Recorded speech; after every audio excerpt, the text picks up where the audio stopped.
Hello, everyone. Today is April 7th, 2021. This is the Kubernetes Data Protection Working Group meeting. So today we will be mainly going through the data protection white paper. So the first one is Quaya's hooks motivation. Do we have Tom here? Are you ready to give an update on this? I'm sorry, I kind of dropped the ball here. I don't have an update. Oh, okay. So I see that you have a doc talked about motivation. Yeah, we haven't gone through that yet, but it's not very long. It's maybe 500 words. I think we still have to work on the application, formatting the applications work we've done so far, which I think is the next step. Okay, so actually I wonder, yeah, actually let's take a look at that. I moved that section to an appendix, but if we think it's better to keep it in the main doc, that's fine too. It seems so long. Okay, so let me actually show. So let me actually. Very long, yeah. Yeah, that's why I'm thinking maybe that should be in the appendix instead. So like, let's take a look of this, right? So we, it's like at the end. Okay, yeah. So this is very, very long. See, this is still, yeah, we're still here. Yeah, so I'm thinking, how about we just keep this whole section in the appendix? Otherwise, this it's just for each type of database, we have a lot. Definitely, yeah. That works. I think then we still want to have probably a small section that gives the overview. Yeah, sure. Yeah, I think this is still need to. I think this one still need to clean up a little bit. So this is for each, because I think for each type of database we have different people working on it. So I think the style may be a little different. So at least need to make them consistent. Yeah, definitely. Yeah.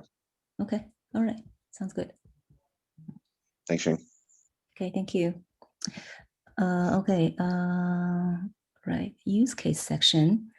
Is Steve here? I'm here. Oh, okay. Do you want to go over the section? We okay, can. Me shoot. Okay, you want me to move this, or you want to take control? Oh, where are we? Use case. Okay.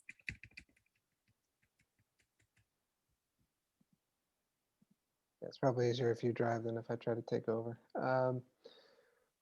Right. So basically here, broke it down into first, and I think this might overlap with something as I read later, but this notion of, again, the roles and scopes of the fact that there's an application owner, or however you want to phrase it. Yeah, I do see that in the introduction.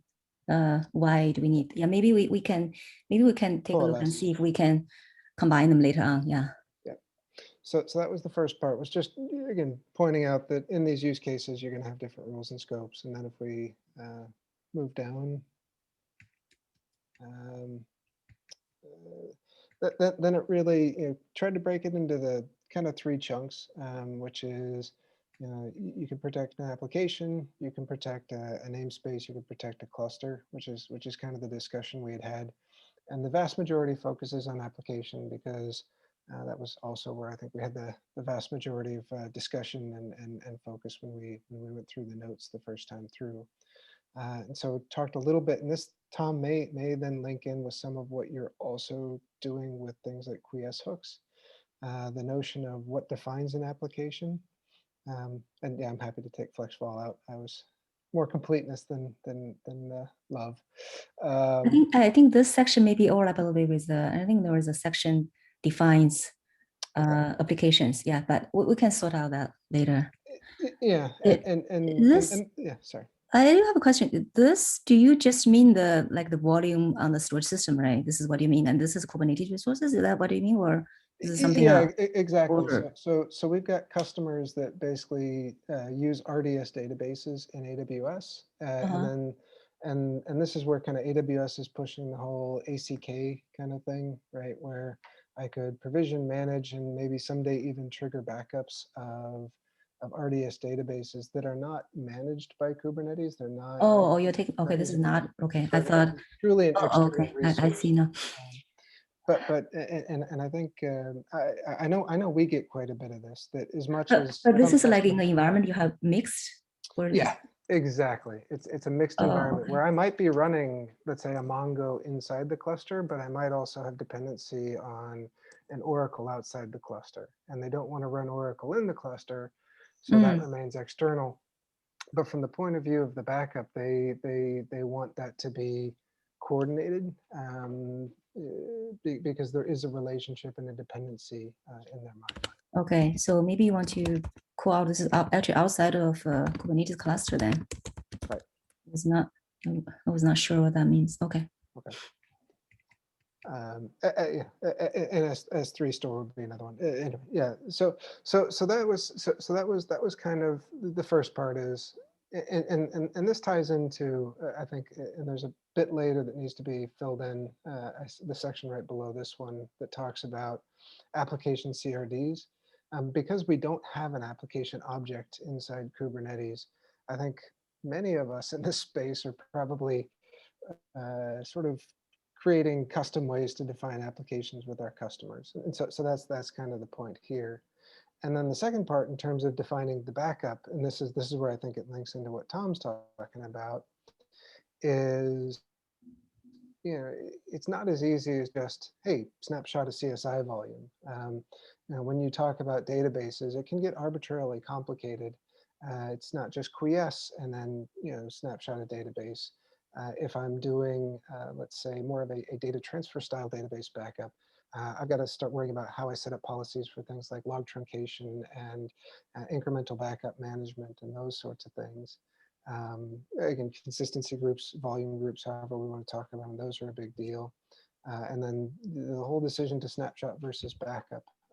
And again, I know a lot of us on this call are going through these same sorts of discussions with our customers around needing to give them these options. And then, like we were talking about before, the external data store, what's the mechanism by which they specify that we can connect to that, get, you know, do they put in authentication information? How do you get there? And then the last part is, again, within an application, there may be, you know, not only do I have individual databases that need to be protected, but I may need to specify the order of protection of elements in the in this application, or I may need to run broader hooks that quiesce the entire application, or those sorts of things. So we again, this is again, right now, I think all of us are doing it in a custom fashion. It's a company by company implementation decision. But these are the pieces I think all of us have to go through. And then the flip side is, because we have, you know, the part you just scrolled to, because you have an application owner and a central admin, just as the application owner is the one that really has to define how you do the backup because it's their app, they may also want to, you know, sort of the moral equivalent of selecting a storage class. They may want to be able to, if their backup administrators has the equivalent of different backup services, you know, your traditional gold, silver, bronze kind of thing, they may want to be able to, again, almost select or ask for or request a certain service, so that, again, they're not having to talk to their backup administrators, and they can simply say, you know, this application is really important and I'd like this to get the platinum level protection, if you will. So again, some mechanism for bidirectional communication, which I think a lot of us right now may just be using things like tags or labels or something to kind of send across. But as we set these things up, these become important to customers who are trying to manage, both defining the application, defining the recipe for how you back up the application, and then selecting the almost the service level of what their backup policy should be. So that was kind of the focus of these first sections. And like I said, I think it ties into some of what Tom's writing with quiesce hooks. And, you know, this is the, why do we need those quiesce hooks? Well, we need them because databases are a pain in the butt, and we've got to be able to support all these different mechanisms.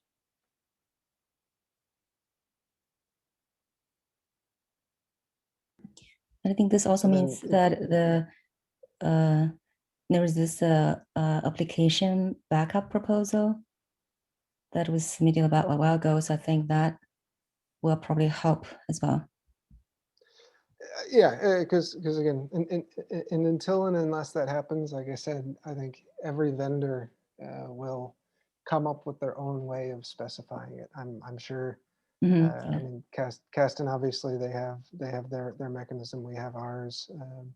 I'm sure Trillo and I'm sure all of us are doing it because there's not another way to get around it right now. So if we don't standardize, then we'll just stay as the wild, wild west.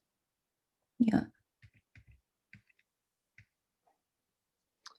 And then we get into the actual use cases proper, which are things like I've got to be able to recover an application in the event that it's been destroyed, or the cluster's been destroyed, or the namespace been destroyed, or the region, right? And so that's the first set there. Then the second is the rollback, which is more of the probably Carl corrupted my application, and it's not entirely gone, but I do need to be able to, sort of pull it back to a previous point in time when things were happy.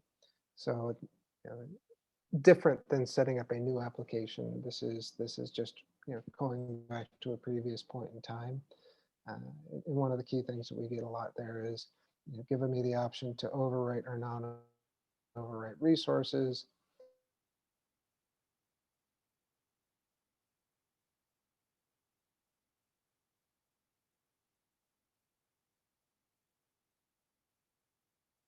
What was there, it's also get rid of what shouldn't be there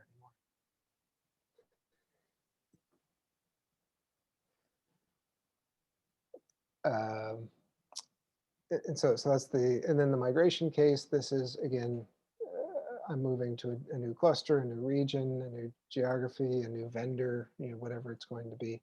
And so here, generally what you get is either I'm going to take downtime and do a one-time cutover, or the alternate approach for a higher end application is I'm going to set these up side by side for a while, keep the target offline or invisible until I do a final cutover so that the downtime is less. But either way, the focus there is the same, that I want to move that over. There is a good chance that they may need to modify the resources as they migrate. So for example, if I'm migrating from, I don't know, EKS to AKS, my storage class definitions may change. I may change how I define my containers. I may want to rename objects, those sorts of things. So you've got to be able to support that.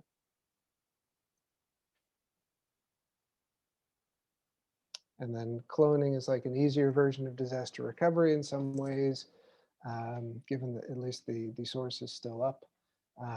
But here you've got to be able to obviously run concurrently because it's a clone, which means obviously resources have to be renamed so there's no conflict. Data would have to be copied or cloned so that you're not trying to mess with the same data set.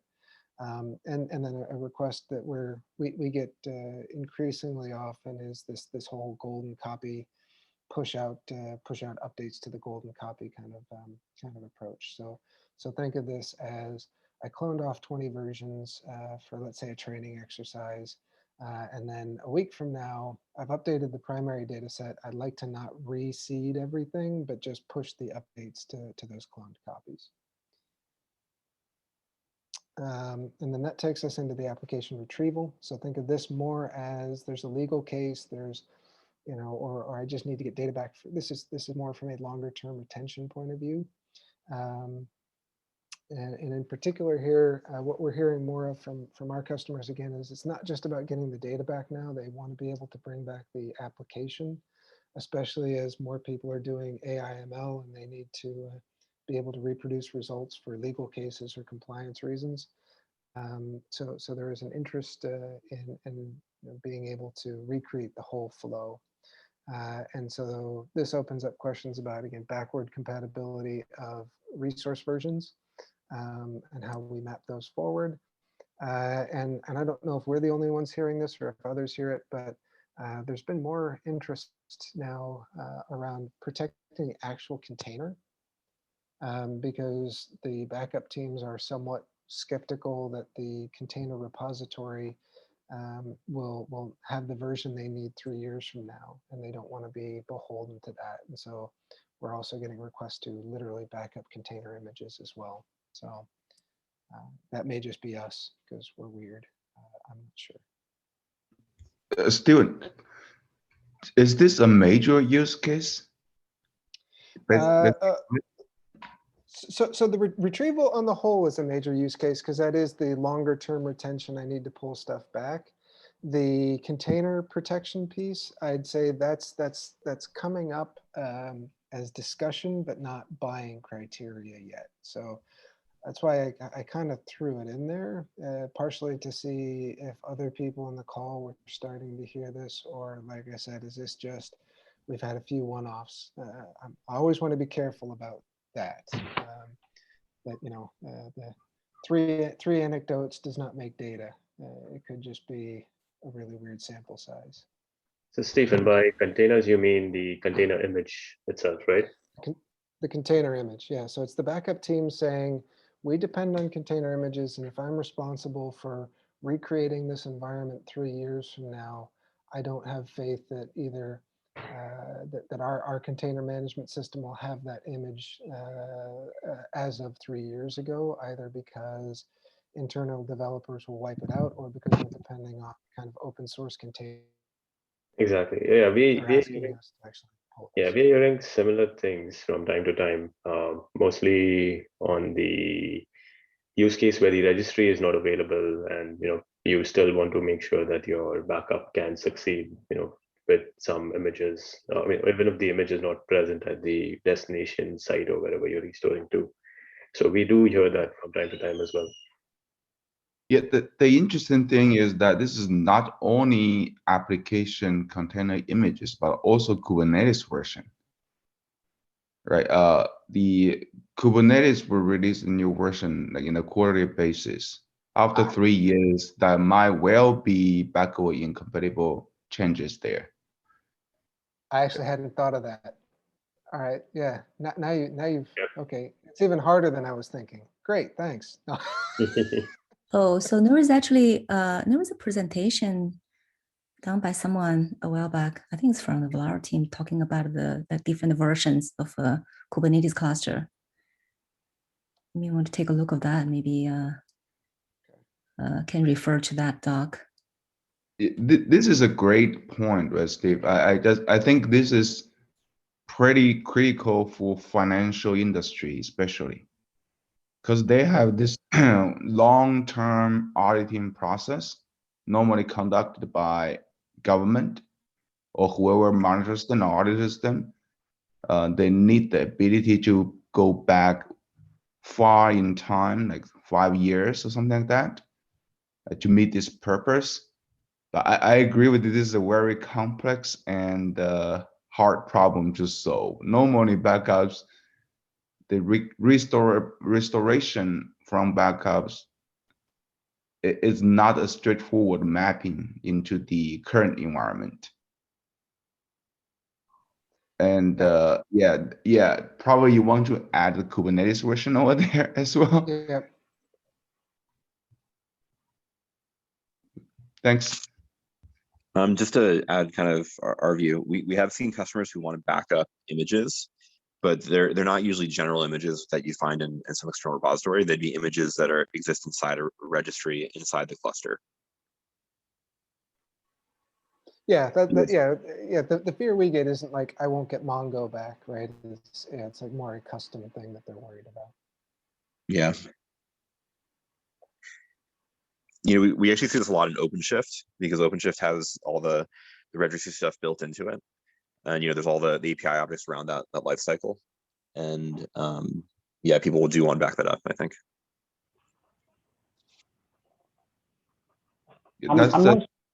That's private, locally hosted into the cluster. Is that what you mean?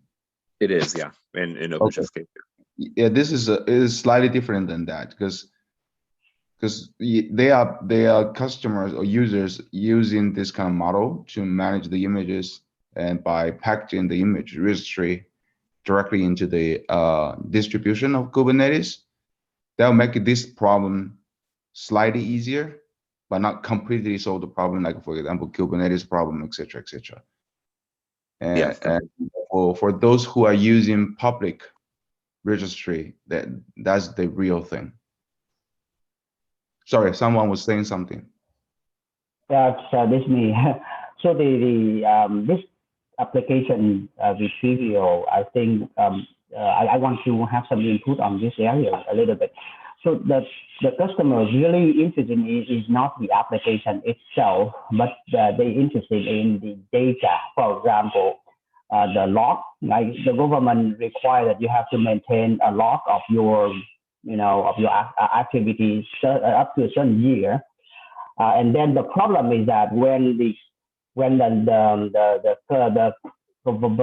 software provider upgrade their software, upgrade the application, it might create some incompatible with the data in the past. And that's why the application retrieval is important, that you should able to retrieve the application that is compatible with the data that in like 10 years ago, for example. So that in theory, if the software provider doing a good job, it would able to migrate data from the past to to work with the current application in the current version. However, that's not always happens. So that's why it makes it more critical to able to revise or recover the application itself in order to get to the data of, let's say, 10 years ago. So that's my input on this area. I think traditionally, yeah, for sure. And that's why in the past we always had people who, when they backed up databases, had to keep an old Sunbox with running an old version of Solaris that could run an old version of Oracle that could interpret those backups. But there is an increasing, especially in the financial industry, because there's so many AI things. In particular, hedge funds have come to us and said that actually hedge funds and governments both that they need to be able to recreate results from their AI algorithms so that they can demonstrate that whatever choices were made, how those choices were made. So that is an increasing thing that's coming as well. So it's I need the old database to interpret, but I may also need to rerun the result and show how we got to where we got to for a legal case, be it because of in government and police cases that you weren't discriminated when you were there wasn't any discrimination in terms of the algorithms, and in terms of the hedge funds, that you weren't cooking the books to GameStop people. I'm not sure I can use GameStop as a verb yet, but I'm going for it. I laughed, but I was on mute.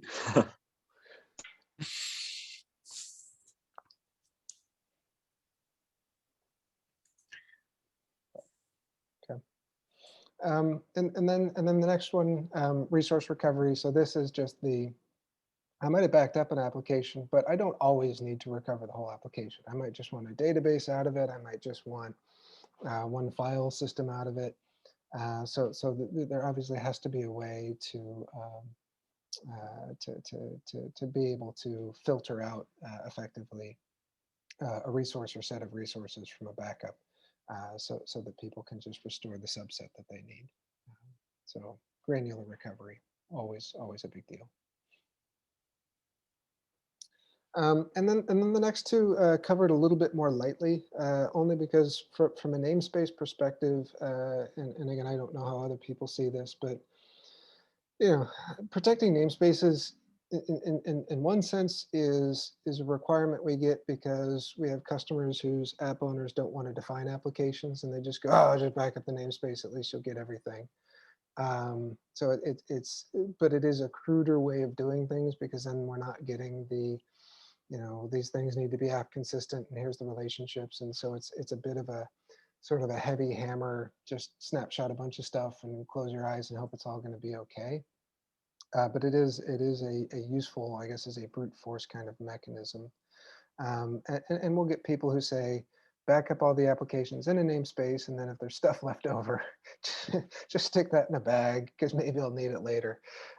So I tried to capture that sense. I am not in love with backing up namespaces, but again, because we don't have well-defined application objects in Kubernetes, it's a thing that comes up for us. Again, I'm happy to morph this if other people are like super passionate that namespace backup is the greatest thing since sliced bread, but it's sort of, I sort of hold my nose and do it. No, but I think you're right. We see it a lot too. That namespace is the most popular way of segregating Kubernetes applications at the moment. Yep. So people just create namespaces when they have to create a new application. I've seen I've heard Cube admins tell me that whenever a new application team comes to me and asks for like space in the cluster, I create a namespace and give it to them. Yep. So they either run more than one application or they carve out namespaces per application. So it's very important. So it's in absence of an application definition that's consistent. Yep. We see this a lot. Yep. I Same think if we thing. look at the CNCF data as well, Survey, exactly. it's like 55 to 60% using namespaces to segregate. My take is that starting off, customers and prospects are using namespaces to segregate, but as the maturity builds, I wouldn't be surprised if their granular scope goes on to more of the sub items within the namespaces themselves. I think we have to do both. I mean, we see both, right? And I have also seen namespace as a service being rolled out by customers. So when you get a namespace and that's where you play, you are totally isolated from the physical clusters. And if you go and look at Apple's, Apple did I think keynote speech in the last KubeCon. They explicitly mentioned that's how either Apple or Adobe, I forget. That's how they manage it.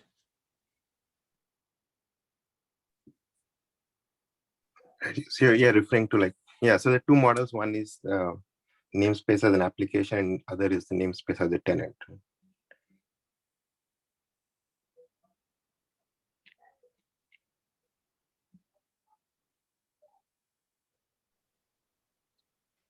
So yeah, so I think we all see the same things. I'm happy to flesh this out. I didn't want to basically just cut and paste all the things from above though, given that the document is pretty heavy. So that's why I kind of did the, sort of, this is another level, and the flows on recovery are basically the same.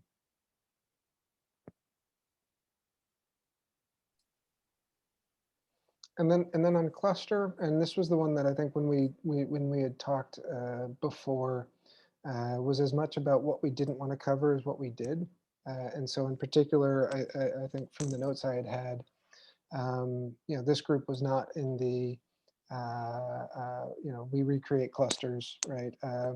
And we also said, look, there's value in potentially vendors backing up and restoring etcd, but that was outside the scope of sort of what this group was interested in. So I sort of explicitly called those out as potentially useful and interesting, but not in our scope. And then also sort of called out that, again, we certainly have some user interface feedback that says, couldn't I just select a cluster? And selecting cluster just means either selecting all namespaces or selecting all applications, which is, again, to me, more a vendor-specific UI hack. I think when we talked about cluster protection, what we were really looking at was the ability to protect cluster scoped objects that are not tied either to a namespace or an application. So CRDs and I think unattached PVs were the two that came up. And some customers, I think, want a mechanism to do that. And if I recall, I thought it was the Valero team that actually said they had facilities for doing that. And then on recovery are fairly restrictive or had checks in place to make sure that customers don't sort of shoot themselves in the foot. But I'll be honest, that one I didn't fill in as well because I didn't remember exactly. My notes had more of the don't cover this stuff. I was not sure in terms of the recovery piece, and so I was hoping we could have a brief discussion on that. And like I said, I thought it had been the Valero team that had sort of taken the first steps there. But Yes, happy Steve, to- I kind of fully agree with you on that. I think, in general, restoration it's a much riskier operation compared to backup itself, right? Worst case scenario for backup is your application might be stuck over there because of the execution hook quiesces, or you need some manual intervention. But for restoration, it can literally ruin your original application, right? If you don't do this carefully. But so putting restrictions on restoration piece is probably many backup vendor will follow, right? Including the permissioning, including the careful selection of resources, etc., or implicitly restore some of this stuff into the Kubernetes cluster. For example, if you choose to restore a CR, what about the CRD, right? The end user might not necessarily need to select the CRDs, etc. But putting all this aside, I think we should add a little bit color to this piece as well, to talk about some of the resources that our group will not be covering for restoration, or we don't recommend for covering. For example, kube system, right? This is critical because some of those that are simply it's not simple a kube cutter apply or delete and apply. It really needs, those kind of resources are actually managed by Kubernetes offered controllers, and a restoration of this resource might end up with unexpected behaviors. Does it make sense? It does indeed. Yeah, I can continue to flesh that out underneath. Thank you.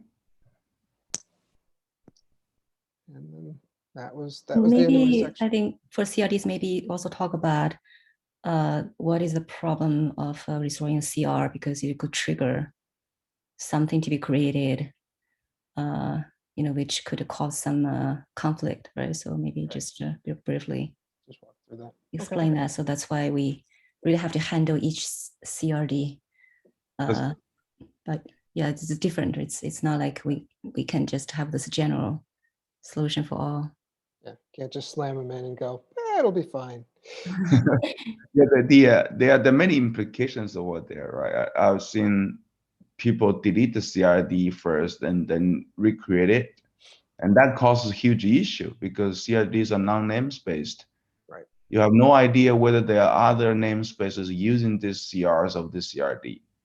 Deletion of the CRD will literally trigger deletion for all the CRs, right? And this is problematic in many cases. So I fully agree with you. Restoration should be much more restricted than backup. I will add that in. Yeah, Sean, that seems pretty bad if you're deleting the CRDs on restore. We've actually also seen issues with CRD versions for people who put the, some people will update a lot of the Open API schema in CRDs. And so do you update it? Does that invalidate existing CRs? It's pretty problematic, actually. That's right. We already talked about the Kubernetes version problem. This problem is even worse because people can arbitrarily update their CRDs with or without bumping the version. So when we say unexpected behavior, I guess the question I would have is, wouldn't this be incumbent on the given operator / controller to do the right thing with either a out-of-date resource, or be able to convert using conversion webhooks or something along those lines? I guess the question I have is, when you are backing up a single namespace, do we intend to also back up cluster level resources, or do we consider that to be out of the scope for a given like namespace project level. So, I was treating it as out of scope. okay. Yeah, I guess this is individual backup vendor's choice, right? It's hard for this group to come up with an opinionated way of how should a backup be done, per se.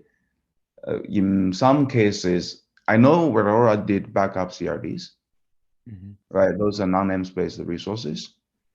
In many cases, even though if you only back up namespace resources, and at restoration time, it happens to be a brand new cluster with no CRDs definition, the restoration cannot happen. Because you cannot you cannot recreate those CRDs needed for So restoration. I 100% agree. I guess the question that I was asking is, isn't that a new use case then about backing up like cluster configuration, so you can restore your secondary cluster to the same state as your primary cluster when it goes down, right? Is that a second use case that we haven't discussed? We have actually discussed this use case, right? Like if you think about migration or application migration, or having a secondary clusters that already Stephen already listed up there. But does that cover the creating of the Kubernetes cluster though, right? So right now this is the cluster. No, it doesn't. Right. It doesn't So I think that's the question. Yeah, but we're talking about non-namespace resources. Am I right? Am I wrong about it? Yeah, but I thought there was another question talking about creating cluster. That's what I hear, but I could be wrong. Yeah, I think you were asking about cluster config, right? So I'll confess, in my head, I've generally thought about it as customers set up their cluster and then we restore applications into it. And if something's missing, like a storage class definition or something, we either A, give them a default, B, give them a way to map or transform, or C, we fail and say, these things are missing. It is an interesting question, though. I think that was clone this cluster config. I thought of that, I guess, less as a backup and recovery problem and more as a cluster management problem. But again, maybe I'm religious on that. I 100% agree, and that's the case that I was going to make of why we should not include CRDs, or we should advocate for not including CRDs, because it should be incumbent on the cluster setup to get your CRDs and your cluster in the right state to be able to restore. That was going to be my argument for why we should potentially advocate to not attempting to solve the CRDs problems. Yeah, we are not. Just to be clear, we're not solving that problem particularly. Again, should be individual backup vendors' choice. I still think there's a value of backing up those CRDs, but restoration, I fully agree with you guys. Yeah, so I think that can be like optional. If you choose to do that, can be like an option. The user can choose it. And then other cluster scope resources as well. You can give user option to choose to back it up. Yeah, realizing that the CRD is just one of the example, right? There are other examples as well. For example, cluster row binding, right? This kind of thing, we can claim that those are cluster creation time setup, or we can say this is actually a later on when a namespace is created, then the corresponding application is deployed, then the cluster row binding is created to grant the permissions, right? In this case, do you want to include those? Those are non-namespace resources as well, right? So again, having them in the backup probably is not going to hurt that much, but during the restoration time, it needs to be a careful decision, either made by user or backup vendors. So yeah, I fully agree. So we should not get too much into this business. Yeah, I think that at the restore time, the ordering is really important. Like what you restore first, what you restore next. The thing I don't understand is if backing up and restoring CRs is important as part of application backup. By not backing up CRDs, we don't have a self-contained and complete state to do restore. And that just creates problems. So I do have a question here. Would it be within the purview of this group to try to figure out a best practice recommendation for how to structure applications that use CRDs to make them able to be backed up and restored? So for example, if I'm writing an operator, should the operator controller itself be the one to deploy the CRD, or should it be done out of band? Because I think if an operator itself is deploying the CRD and managing it through the controller, then the restoration behavior will be very different than if you're doing something out of band. And if there's one way that's easier for us to do backups, I think we can still provide a recommendation, even if we say that this is the job of backup vendors or some user input. Yeah, and almost every CRD is going to come along with some controllers that do things with those CRDs. And like, if you just restore a CRD without the associated controllers, you're not doing anyone any good. Yeah, so I think That's exactly my point. Yeah, it has to be coordinated, right? Yeah, so the backup software and the original controller, they have to coordinate with each other. Yeah.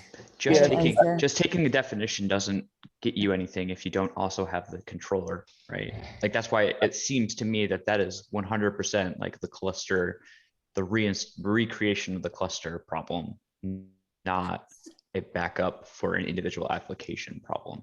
But here's the thing though. I understand where you guys are coming from, but the operator paradigm is so popular for deploying applications.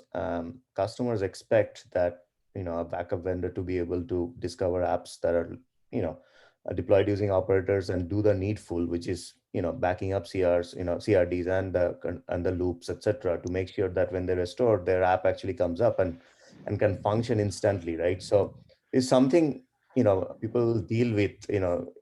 I think we should have at least some level of best practices. If not, this is how we solve it. Yeah, but I agree.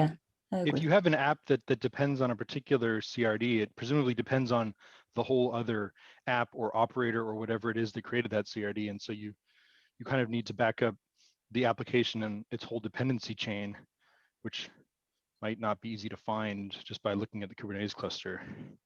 You kind of have to have an understanding of what is it depending on so that you can make sure that the right dependencies are there on the other side. Yeah, Ben, I think that makes sense. But what would be nice if we could do is recommend a pattern that people can follow, such that that chain is discoverable. Yes, or say things that if you do it this way, you can't discover that chain.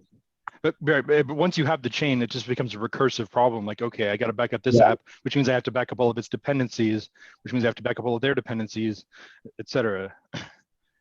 Yeah, having a chain is probably it's gonna introduce a lot of complexity, right? Probably we should avoid that, maybe. I actually think this is really important. So I think we can actually maybe come up with like a small example to explain how that would work. Yeah. I think you could.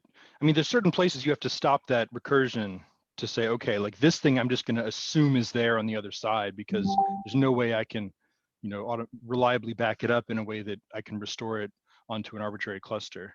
So at some point you have to say, okay, the snapshot controller is part of the cluster. So to the extent that I depend on snapshots, I'm just going to require that the other cluster has snapshot support or whatever else support. You could draw a line somewhere and say, I'm going to stop here. An interesting edge case to this problem is aggregated API servers. Yeah.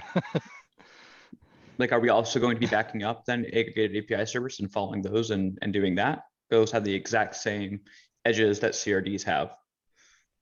Yeah, you have to have a sense of like, I depend on this. And so I either know how to back it up and restore it, or I'm going to punt and depend on somebody else setting it up out of band. You have to make that decision. Like, I think if we do tell people how to do CRDs, we also have to tell people how to do aggregated API servers in this backup, right? Yeah. Yeah, I think we can, my thought is I think we can come up with like a small example, just to explain what are the problems.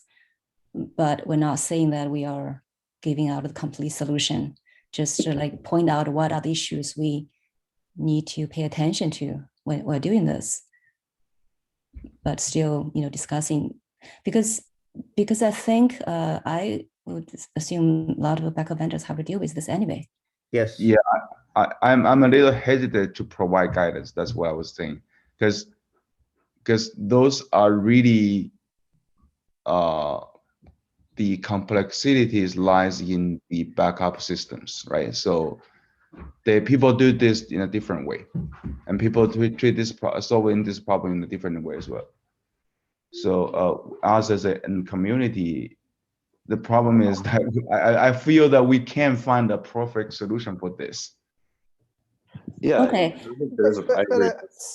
Go I mean, ahead. I think there's a degree of for sure, but I mean, I do like I think the idea of, look, this would be a best practice. Now, as a vendor, I can't assume people will always follow best practices, but what I can do is I can say, if you follow the best practices, you'll get the best behavior. If you don't, then here's the messiness that you go through. So I don't know. I mean, I'd be willing. I mean, if there's a couple other people interested, we could hash out sort of a short example with a couple of simple best practices. I'm happy to sort of coordinate and write that up if anyone else wants to join in.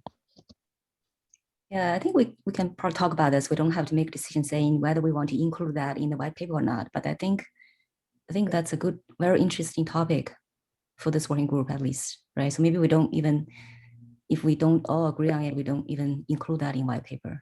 But we're discussing that anyway in this working group. How about that? Yep. Yeah.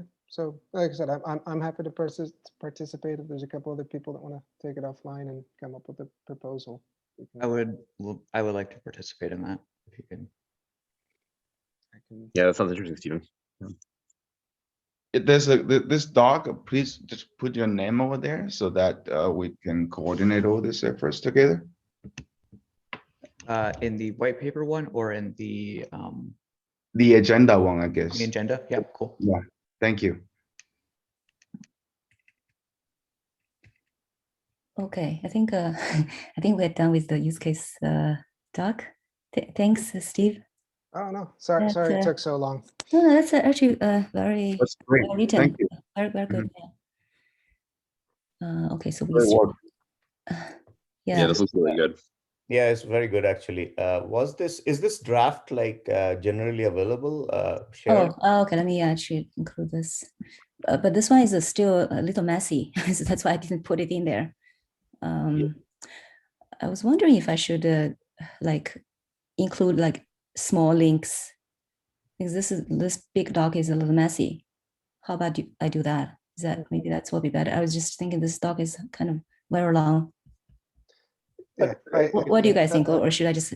Yeah, I think that it has good information. It could be long, but okay, all right. So this should be motivated enough to read this. Yes. Okay. Yeah,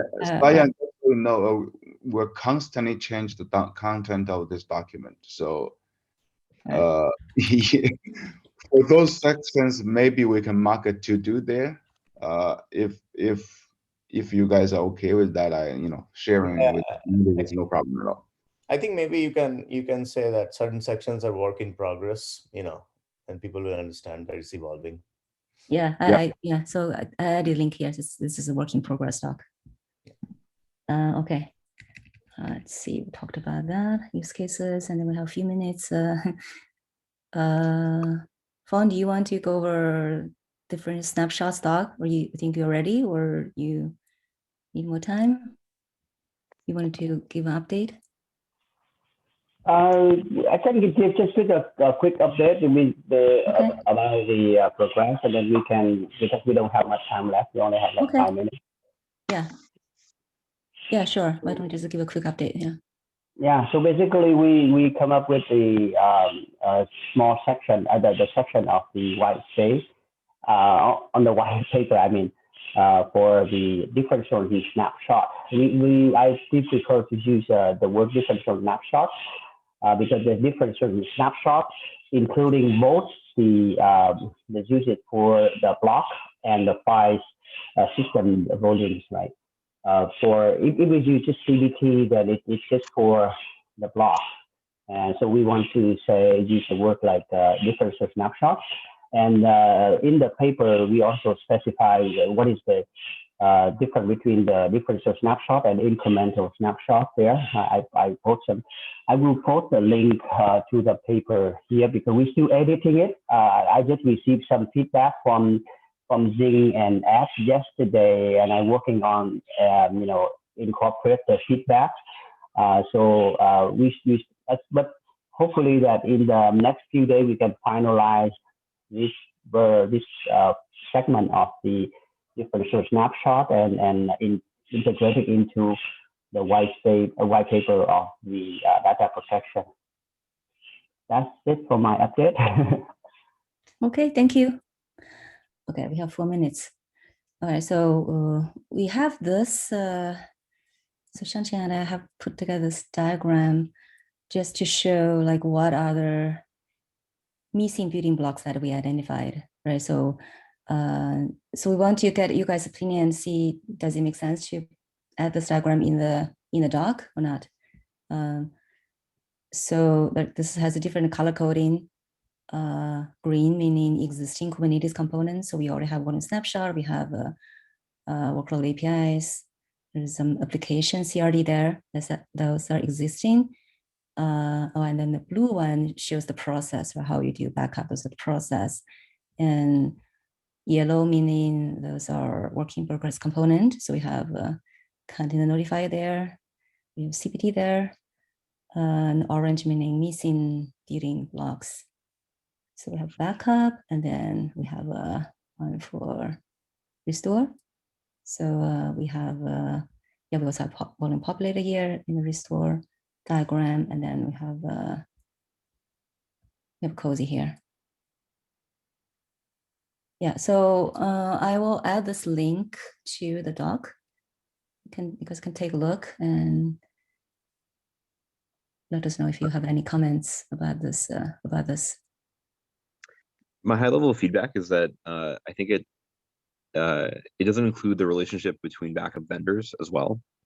If you say something's missing, that implies that it's missing that we want to build that within Kubernetes, but it may be the case that we don't, and then it's kind of in the domain of the backup vendors. Right. So basically, yeah. So basically, like those, you're saying you want to show that, you want to somehow show that. Then if it's not here, backup vendor will have to provide that themselves. Is that what you mean? Because that's what happens today, right? So yeah. So like container notifier, I know backup vendors already doing the sequence yourselves. So yeah, CPT, some backup vendor do that as well, right? So some of those I may not, maybe some people do this, not that everybody do this, like a consistency group. Cozy, this is basically like a backup repository type of thing. So I think every backup vendor will have to do something for the backup repository. Not necessarily cozy, but so yeah, we can add some description there just to explain. If they're missing, then it's not in Kubernetes, then that means backup vendor will have to implement them themselves, right? So that's why we actually want to have some common design available in Kubernetes. Tom, what's in your mind that we should add? This is literally just a 30,000-foot view over the white paper. Instead of going deep into the heavy text in detail, just putting some diagram there helps understanding the workflow. We'll be more than happy to add them if anyone feels there's something missing there in this picture. Yeah, I think if we tweak a little bit, for example, saying components to me kind of implies that these are things that ship with Kubernetes. But actually, if you think about it, a lot of it is kind of interfaces, you know, like the even container notify, for example, that's really kind of an interface and a, you know, more of a framework component. Oh, I see what you mean. Oh, basically you want to distinguish API from a component per se, maybe not necessarily call them components. Is that what you mean? Yeah, because that's really what we're, you know, for yeah, example, because CSI is an right, we interface. provide APIs, right? You know, so backup vendor actually have to implement those using those APIs, something like that, right? Clear, container notify is not only an API, but it also includes all the controllers and mechanism that triggers and executes those notifications, right? Yeah, that's true too. That's true. Yeah, I okay, think so, this is inaccurate. I just the framing of it. Okay, so maybe think about that. I think we are running out of time. Think about this. We can go back to this next time. If you have any suggestions on how to improve this diagram, or if you think, oh, it doesn't make sense to keep this in the white paper, that's fine too. Just want to get some suggestions. Yeah, any feedback is welcome. I think the link is already posted with it, right? Okay, okay, I'll add it here. Okay, I'll add it here. Thank you all. All right. All right, thank you. All right. Anything else? We're out of time. Thank you. Okay, thank you. Bye-bye. Thanks, Bye. everybody. Thanks, everyone.